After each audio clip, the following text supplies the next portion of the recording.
Hello बेटा, देखिए कल हमने किया था प्रॉफिट एंड लॉस अकाउंट बनाना। इसका प्रोफॉर्मा और ये क्यों बनाया जाता है, इसमें क्या क्या टर्म्स लिखी जाती हैं, ये हमने किया था। चलो एक क्वेश्चन है हमारे पास, ये कह रहा है कि हमारे पास ये निम्न विवरणों से 31 दिसंबर 1993 को समाप्त होने वाले वर्ष का लाभ हानि खाता तैयार कीजिए। तो देखिए हमारे पास क्या दे रखे हैं, एक्सपेंसेस दे रखे हैं। किससे दे रखे हैं? अभी मैन्युफैक्चर के नहीं हैं। कैसे एक्सपेंसेस हैं? इसमें से हमें officially expense he profit and loss में जाएंगे। मैन्युफैक्चर के कहाँ जाएंगे? मैन्युफैक्चर के जाएंगे ट्रेडिंग अकाउंट में। लेकिन देखिए स्टार्टिंग हमारे किससे? ग्रॉस प्रॉफिट से। इट मीन्स मैन्युफैक्चर हो चुका, जो हमारा ट्रेडिंग अकाउंट है वो बन गया और उससे जो प्रॉफिट है वो हमारा ग्रॉस प्रॉफिट कहलाएगा। और प्रॉफिट एंड लॉस अकाउंट बनाने से जो प्रॉफिट आएगा वो हमारा नेट प्रॉफिट कहलाएगा। तो ग्रॉस प्रॉफिट हमारे पास दिया गया है, ट्रेड एक्सपेंस दिए गए, व्यापारिक खर्चे, carries on sale. Carries on purchase कहाँ जाएगा? ट्रेडिंग अकाउंट में। और कैरीज ऑन सेल कहाँ जाएगा? हमारा प्रॉफिट एंड लॉस अकाउंट में।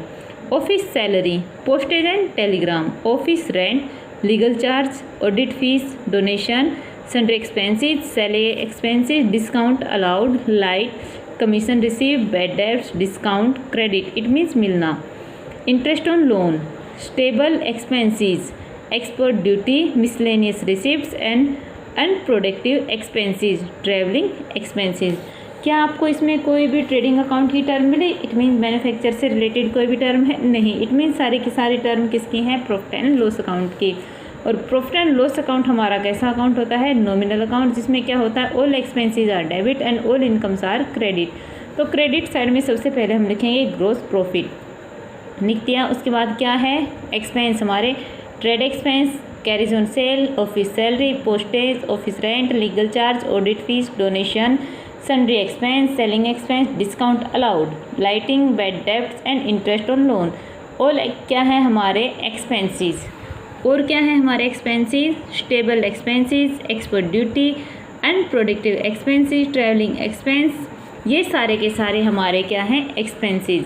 हो गए सारे एक्सपेंसेस। अब देखते हैं हमारे इनकम्स क्या हैं। तो सबसे पहले हमारा ग्रॉस प्रॉफिट तो हमने लिख ही लिया था। Commission received, discount credit means हमें मिला, डिस्काउंट रिसीव्ड।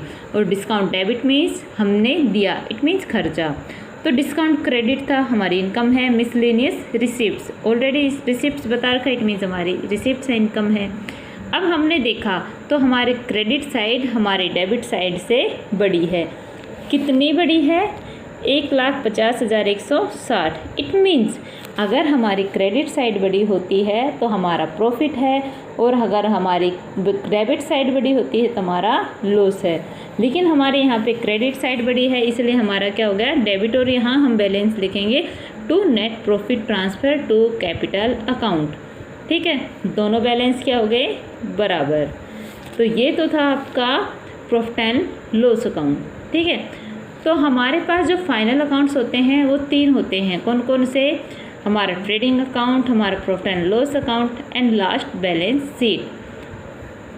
तो आपको बताया था मैंने कि जो ट्रेडिंग अकाउंट होता है उसमें हमारे मैन्युफैक्चर से रिलेटेड, परचेज से रिलेटेड एक्सपेंसेस और इनकम्स होती हैं। और जो हमारा प्रॉफिट एंड लॉस अकाउंट होता है उसमें ऑफिशियली होती है। और जो हमारे एसेट्स और लायबिलिटी होती हैं वो हमारी बैलेंस शीट में होती हैं। तो देखिए कह रहा है कि व्यवसाय का शुद्ध लाभ और शुद्ध हानि ज्ञात करने के पश्चात व्यवसाय यह जानना चाहेगा कि उसके व्यवसाय की वित्तीय स्थिति क्या है। इस उद्देश्य के लिए एक विवरण तैयार किया जाता है जिसमें व्यवसाय की सभी संपत्तियों और दायित्वों को लिखा जाता है। Means all assets and liabilities. इस प्रकार तैयार किए गए स्टेटमेंट विवरण में स्टेटमेंट को स्थिति विवरण बैलेंस शीट कहते हैं, क्योंकि यह उन शेषों की तालिका, शेष मीन्स बैलेंस, तालिका मीन्स शीट है, जो सभी नाममात्र के खातों को व्यापारिक एवं लाभ हानि खातों में हस्तांतरित करने के बाद भी खाता बही में खुले हुए हैं।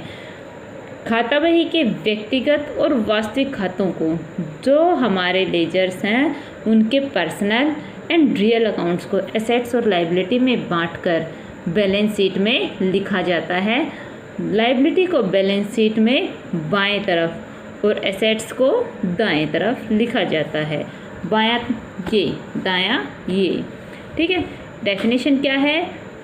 कार्लसन के अनुसार क्या है? चिट्ठा एक ऐसे विवरण को कहते हैं जो यह दर्शाता है कि व्यापार कितने से ऋणी है और व्यापार के स्वामी का सामर्थ्य कितना। इट मीन्स कितने व्यापार की लायबिलिटी है और कितना उसके पास एसेट्स है।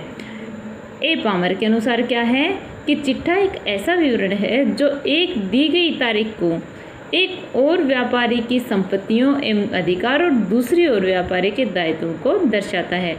यानी कि एक तरफ एसेट्स को शो कर रहा है, दूसरी तरफ लायबिलिटी को।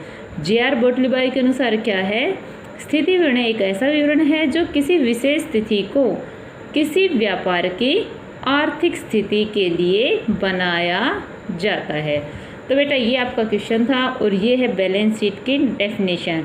लर्न और राइट दोनों करिए। Thank you.